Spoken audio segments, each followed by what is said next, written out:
ഒന്ന് നോക്കിയേ നമ്മുടെ പിന്നിൽ എന്താണുള്ളതെന്ന്. ലോകത്തെ ഏറ്റവും വലിയ പ്രതിമകളിലൊന്നായിട്ടുള്ള ഏകതാ പ്രതിമയാണ്. 2018 ഏകതാ പ്രതിമ ഉദ്ഘാടനം ചെയ്തപ്പോൾ മുതലുള്ള എൻ്റെ ഒരു ആഗ്രഹമായിരുന്നു അതൊന്ന് കാണണം എന്നുള്ളത്. ഇന്ത്യയുടെ പ്രഥമ ഉപപ്രധാനമന്ത്രിയും ആഭ്യന്തരമന്ത്രിയുമായിരുന്ന സർദാർ വല്ലഭായ് പട്ടേലിൻ്റെ രൂപത്തിലുള്ളതാണ് ഏകതാ പ്രതിമ. അന്നത്തെ പ്രധാനപ്പെട്ട നഗരങ്ങളിൽ ഒന്നായ നാദിയാദിലായിരുന്നു വല്ലഭായ് പട്ടേൽ ജനിച്ചത്. കർഷക സമരങ്ങളിലൂടെയായിരുന്നു പട്ടേൽ ദേശീയ രാഷ്ട്രീയത്തിലേക്ക് എത്തിയത്. പിന്നീട് അദ്ദേഹം കോൺഗ്രസ് പാർട്ടിയിൽ ചേരുകയും അങ്ങനെ ഇന്ത്യൻ നാഷണൽ കോൺഗ്രസിൻ്റെ ദേശീയ പ്രസിഡന്റ് വരെ ആകുകയും ചെയ്തു. സ്വതന്ത്ര ഇന്ത്യയുടെ ആദ്യ പ്രധാനമന്ത്രി ആകും എന്ന് പലരും കണക്കുകൂട്ടിയിരുന്നത് പട്ടേലിനെ ആയിരുന്നു. നിർഭാഗ്യവശാൽ അദ്ദേഹം ഇന്ത്യയുടെ ഉപപ്രധാനമന്ത്രിയായി ആണ് സ്ഥാനമേറ്റത്. ഇന്ത്യ സ്വതന്ത്രമാകുമ്പോൾ 565 നാട്ടുരാജ്യങ്ങളായിരുന്നു ഇവിടെ ഉണ്ടായിരുന്നത്. ഈ നാട്ടുരാജ്യങ്ങളെയെല്ലാം ഇന്ത്യൻ യൂണിയനിൽ ചേർക്കുവാൻ പട്ടേൽ കഠിന ശ്രമമാണ് നടത്തിയത്. അതുകൊണ്ട് തന്നെയാണ് അദ്ദേഹത്തിന് ഉരുക്ക് മനുഷ്യൻ എന്ന പേര് കിട്ടിയതും. ഞങ്ങൾ അഹമ്മദാബാദിൽ നിന്നുമായിരുന്നു യാത്ര തിരിച്ചത്. ഏക്താ റെയിൽവേ സ്റ്റേഷന് സമീപമുള്ള പാർക്കിംഗ് ഗ്രൗണ്ട് വരെ നമ്മുടെ വാഹനത്തിൽ പോകുവാൻ കഴിയും. അവിടെ നിന്ന് അങ്ങോട്ട് ഒന്നുകിൽ ഓട്ടോറിക്ഷയിൽ പോകണം, അല്ലെങ്കിൽ ബസ്സിൽ പോകണം. നർമ്മദ പദ്ധതിയും ഏക്താ പദ്ധതിയും നടപ്പിലാക്കിയപ്പോൾ കുടിയൊഴിപ്പിക്കപ്പെട്ട ആദിവാസി സ്ത്രീകൾക്കാണ് ഇവിടെ ഓട്ടോ ഓടിക്കാനുള്ള അവകാശം നൽകിയിട്ടുള്ളത്. ഞങ്ങൾ അവരുമായി ഓട്ടോറിക്ഷയുടെ ചാർജിനെ കുറിച്ച് സംസാരിച്ചു.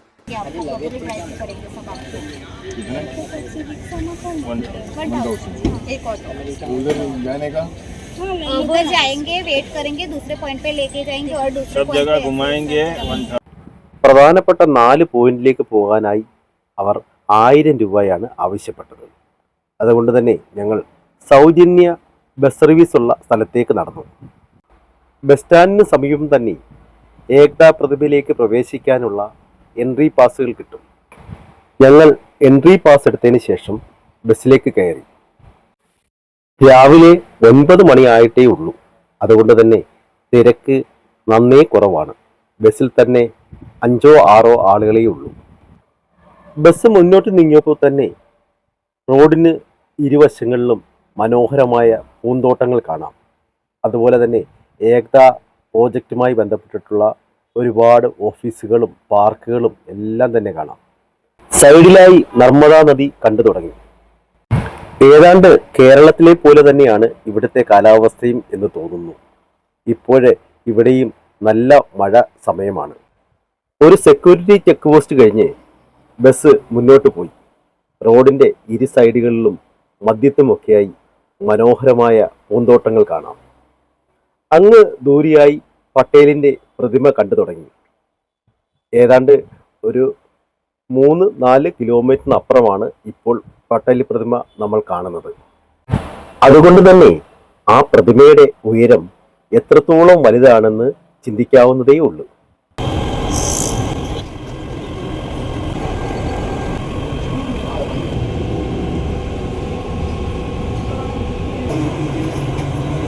ആദ്യം നർമ്മദാ സരോവർ അണക്കെട്ട് കാണാനാണ് ഞങ്ങൾ തീരുമാനിച്ചത്. അതുകൊണ്ട് തന്നെ സ്റ്റാച്യു ഓഫ് യൂണിറ്റിയുടെ മുന്നിലൂടെ ഞങ്ങൾ അണക്കെട്ടിലേക്ക് യാത്ര തിരിച്ചു. ഇന്ത്യയിൽ പടിഞ്ഞാറോട്ടൊഴുകുന്ന ഏറ്റവും വലിയ നദികളിലൊന്നാണ് നർമ്മദാ നദി. ഗുജറാത്തിലെ ഫരൂച്ച് ജില്ലയിൽ നർമ്മദാ നദിക്ക് കുറുകെയാണ് നർമ്മദാ സരോവർ അണക്കെട്ട് പണിതിട്ടുള്ളത്. ഇത് ഒരു ബഹു ഉദ്ദേശ പദ്ധതിയാണ്.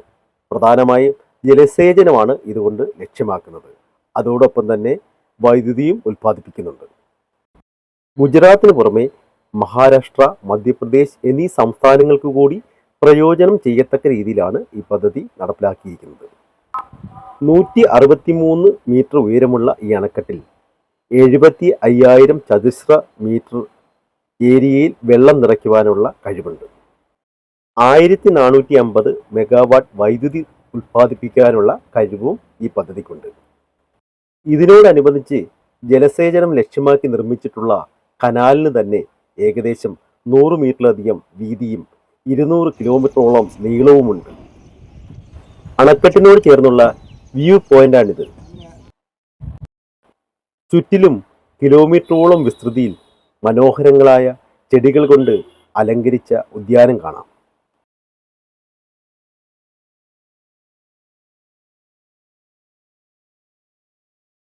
അണക്കെട്ടിന്റെ മുകളിലുള്ള വ്യൂ പോയിന്റിലേക്ക് പോകാനായി ഞങ്ങൾ ഓട്ടോറിക്ഷയെ തന്നെയാണ് ആശ്രയിച്ചത്. സ്ത്രീകളാണ് ഓടിക്കുന്നത്. അതേപോലെ തന്നെ ഇലക്ട്രിക് ഓട്ടോയുമാണ്. എങ്കിലും നല്ല സ്പീഡിലാണ് മുന്നോട്ട് പോയിക്കൊണ്ടിരിക്കുന്നത്. അവിടെയും ഒരു സുരക്ഷാ ചെക്ക് പോസ്റ്റ് ഉണ്ടായിരുന്നു. അത് കടന്ന് നടന്ന് ഞങ്ങൾ മുകളിലേക്ക് കയറി.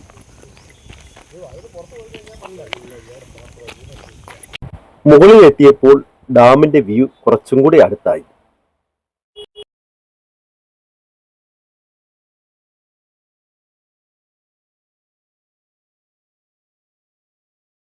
അവിടെ ഒരു പാർക്കുണ്ട്. അതിനോട് ചേർന്ന് തന്നെ ഒരു സർദാർ വല്ലഭായ് പട്ടേലിന്റെ പ്രതിമയും കാണാം. തിരികെ സ്റ്റാച്യു ഓഫ് യൂണിറ്റിലേക്ക് പോകുന്ന വഴിയുടെ അരികിലാണ് ജംഗിൾ സവാരി ഉള്ളത്. ഇവിടേക്ക് കയറുവാൻ നമ്മൾ പ്രത്യേകം ടിക്കറ്റ് എടുക്കണം. എന്നാൽ നമ്മുടെ നാട്ടിലെ സൂ വെച്ച് നോക്കുമ്പം ഇത് ഒരു വലിയ അനുഭവം തന്നെയാണ്. മയിലുകൾ, തത്തകൾ, അരയന്യങ്ങൾ, അങ്ങനെ 100 കണക്കിന് പക്ഷികളുമായി അതുപോലെ തന്നെ വന്യമൃഗങ്ങളുമായി അടുത്ത് ഇടപെടാനുള്ള അവസരമാണ് ഈ ജംഗിൾ സവാരിയിൽ നമുക്ക് കിട്ടുക. അത് ഒരു വേറിട്ട അനുഭവം തന്നെയായിരുന്നു. ജംഗിൾ സവാരിയിൽ നിന്നും തൊട്ടടുത്ത് തന്നെയുള്ള സ്റ്റാച്യു ഓഫ് യൂണിറ്റിലേക്ക് ഞങ്ങൾ നടന്നു. വാട്ടർ ഫൗണ്ടനുകളും മനോഹരമായ ഉദ്യാനങ്ങളും കൊണ്ട് നിറഞ്ഞതാണ് സ്റ്റാച്യു ഓഫ് യൂണിറ്റി. ഇനിയും ഏതാണ്ട് 1 കിലോമീറ്ററോളം ദൂരമുണ്ട് സ്റ്റാച്യുവിലേക്ക്. നടന്നു പോകുന്നവർക്ക് വെയിൽ ഏൽക്കാതിരിക്കുവാനായി 2 സൈഡിലും പന്തലുകളുണ്ട്. പന്തലിൽ തന്നെ എസ്കവേറ്ററും നിർമ്മിച്ചിട്ടുണ്ട്. അതുകൊണ്ട് തന്നെ നടന്നു പോകുന്നതിന് വലിയ ബുദ്ധിമുട്ട് ഉണ്ടാകുകയില്ല. പന്തലിന് സൈഡിലായി കൽക്കെട്ടുകളും അതോടൊപ്പം ചെറിയ പാലങ്ങളും ഒക്കെ മനോഹരമായി അറേഞ്ച് ചെയ്തിരിക്കുന്നത് നമുക്ക് കാണാൻ കഴിയും. ഞങ്ങളങ്ങനെ സ്റ്റാച്യു ഓഫ് യൂണിറ്റിയുടെ അടിയിലായി എത്തിയിട്ടുണ്ട്. ആദ്യമായി നമ്മൾ ഒരു മ്യൂസിയത്തിലേക്കാണ് കയറുന്നത്. അവിടെ നർമ്മദാ പദ്ധതിയെക്കുറിച്ചും അതോടൊപ്പം തന്നെ സ്റ്റാച്യു ഓഫ് യൂണിറ്റിയെക്കുറിച്ചും അതിൻ്റെ നിർമ്മാണത്തെക്കുറിച്ചും ഇന്ത്യൻ സ്വാതന്ത്ര്യ സമരത്തെക്കുറിച്ചുമൊക്കെ വളരെ വിശദമായി പ്രതിപാദിച്ചിട്ടുണ്ട്. അതിൻ്റെ എല്ലാം തന്നെ ചിത്രങ്ങളും അതേപോലെ ശില്പങ്ങളും ഒക്കെ തന്നെ അവിടെ നമുക്ക് കാണാൻ കഴിയും. ഇതാ വല്ലഭായ് പട്ടേലിൻ്റെ വലിയ ഒരു പ്രതിമ. എല്ലാവരും അതിൻ്റെ മുന്നിലൊക്കെ നിന്ന് ചിത്രങ്ങൾ എടുക്കാനുള്ള തിരക്കിലാണ്. എല്ലായിടത്തും നല്ല വൃത്തിയാണ്. ഒരു പൊടി പോലും എങ്ങും കാണാനില്ല. ഇനി നമുക്ക് പ്രതിമയുടെ ഉള്ളിലേക്ക് കടക്കണം. ലിഫ്റ്റ് വഴിയാണ് നമ്മൾ മുകളിലേക്ക് പോകുന്നത്. കയ്യിലുള്ള ടിക്കറ്റ് സ്കാൻ ചെയ്ത് ഞങ്ങൾ അകത്തേക്ക് കടന്നു. ലിഫ്റ്റിന്റെ ഉള്ളിൽ ഇരുവശങ്ങളിലായി ധാരാളം ചിത്രങ്ങൾ കാണാം. അതിൽ ഒരു വശത്ത് ലോകത്തെ ഏറ്റവും വലിയ പ്രതിമകളെ കുറിച്ചാണ്. സ്റ്റാച്യു ഓഫ് യൂണിറ്റിക്ക് താഴെയായി എത്ര പ്രതിമകളുണ്ട് എന്ന് നമുക്ക് അവിടെ കാണാൻ കഴിയും. അതോടൊപ്പം തന്നെ എതിർവശത്ത് സ്റ്റാച്യു ഓഫ് യൂണിറ്റിയുടെ നിർമ്മാണവുമായി ബന്ധപ്പെട്ടിട്ടുള്ള ചിത്രമാണ്. ഓരോ സമയത്തും എങ്ങനെയൊക്കെയാണ് അത് നിർമ്മിച്ചിട്ടുള്ളത് എന്ന് നമുക്ക് ആ ചിത്രത്തിൽ നോക്കിയാൽ കണ്ടറിയാൻ കഴിയും. ഹൈ സ്പീഡ് ലിഫ്റ്റ് ആയിരുന്നതിനാൽ നിമിഷങ്ങൾ കൊണ്ട് തന്നെ ഞങ്ങൾ 42ാമത്തെ നിലയിലെത്തി. നമുക്ക് പ്രതിമയുടെ ഉയരത്തിലേക്ക് സഞ്ചരിക്കാവുന്ന ഏറ്റവും ഉയരമുള്ള നിലയാണ് 42ാമത്തെ നില. ഏകദേശം പ്രതിമയുടെ നെഞ്ചിൻ്റെ ഭാഗത്തായിട്ട് വരും ആ സ്ഥാനം. ഇവിടെ നിന്നും പ്രതിമയ്ക്കകത്ത് തന്നെ ചുറ്റും നോക്കിയാൽ പ്രതിമ നിർമ്മിച്ച ഇരുമ്പിൻ്റെ സ്പാനുകളൊക്കെ കാണാൻ കഴിയും. 3.5 വർഷം കൊണ്ട് ഏകദേശം 3000 കോടി രൂപയോളം ചെലവിട്ടാണ് ഈ പ്രതിമ നിർമ്മിച്ചത്. 2,10,000 cubic metre cement concrete, 6500 ton structural steel, 18,500 ton ഉരുക്ക്, 6500 വെങ്കല പാനലുകൾ എന്നിവ ഈ പ്രതിമയുടെ നിർമ്മാണത്തിനായി ആവശ്യമായി വന്നിരുന്നു. ഇപ്പോൾ നമ്മൾ കണ്ടുകൊണ്ടിരിക്കുന്നത് പ്രതിമയുടെ നെഞ്ച് ഭാഗത്തു നിന്നുള്ള കാഴ്ചകളാണ്. കുറച്ചു നേരം കൂടി മുകളിൽ ചിലവഴിച്ച ശേഷം ഞങ്ങൾ വീണ്ടും താഴേക്ക് വന്നു. എക്സിബിഷൻ ഹാളിൽ ഒരിക്കൽ കൂടി ഒന്ന് ചുറ്റിക്കറങ്ങി. എക്സിബിഷൻ ഹാളിനോട് ചേർന്ന് ഒരു വീഡിയോ പ്രദർശനം നടക്കുന്നുണ്ട്. അതിൽ നർമ്മദ പദ്ധതിയെക്കുറിച്ചും ഏകതാ പ്രതിമയുടെ നിർമ്മാണത്തെക്കുറിച്ചുമൊക്കെ അതിൻ്റെ ചരിത്രം ഉൾപ്പെടെ വിശദമായി കാണിക്കുന്നു. കുറേയധികം ആളുകൾ ആ ഹാളിലിരുന്ന് ആ വീഡിയോ പ്രദർശനം കാണുന്നുണ്ട്. ഞങ്ങളും അവരോടൊപ്പം ചേർന്നു. ഇനി നമ്മൾ പോകുന്നത് പട്ടേലിൻ്റെ കാൽപാദം സ്ഥിതി ചെയ്യുന്ന ഭാഗത്തേക്കാണ്. കയറ്റം കയറുവാനും ഇറങ്ങുവാനുമായി എക്സ്കവേറ്റർ സൗകര്യമുണ്ട്. സ്റ്റാച്യു ഓഫ് യൂണിറ്റി സന്ദർശിക്കുവാനായി വരുന്നവർക്ക് എല്ലാവിധ ആധുനിക സൗകര്യങ്ങളും ഇതിൻ്റെ സംഘാടകർ ഒരുക്കിയിട്ടുണ്ട് എന്നതാണ് മറ്റൊരു പ്രത്യേകത. കുറഞ്ഞത് ഒരു 4 നില കെട്ടിടത്തിൻ്റെ ഉയരമെങ്കിലും വരും പ്രതിമയുടെ കാൽപാദങ്ങൾക്ക്. പ്രതിമ നിൽക്കുന്ന സമുച്ചയത്തിൻ്റെ ആകെ ഉയരം 240 മീറ്ററാണ്. പ്രതിമയുടെ ഉയരം തന്നെ 182 മീറ്റർ വരും. 177 മീറ്റർ ഉയരമുള്ള ചൈനയിലെ ടെമ്പിൾ ഓഫ് ബുദ്ധയെ പിന്തള്ളിയാണ് സ്റ്റാച്യു ഓഫ് യൂണിറ്റി 1ാം സ്ഥാനത്തെത്തിയത്. സർദാർ വല്ലഭായ് പട്ടേലിൻ്റെ 143ാം ജന്മദിനമായ 2018 ഒക്ടോബർ 31 പ്രധാനമന്ത്രി നരേന്ദ്രമോദി ഈ ലോഹ അത്ഭുതം തുറന്നുകൊടുത്തു. 2013 അദ്ദേഹം ഗുജറാത്തിൻ്റെ മുഖ്യമന്ത്രിയായിരിക്കെയാണ് ഈ പദ്ധതിക്കായി തറക്കല്ലിട്ടത്. പത്മഭൂഷൺ പുരസ്കാര ജേതാവായിരുന്ന ശില്പി റാം വി സുതാറാണ് ഈ പ്രതിമ രൂപകൽപ്പന ചെയ്തത്.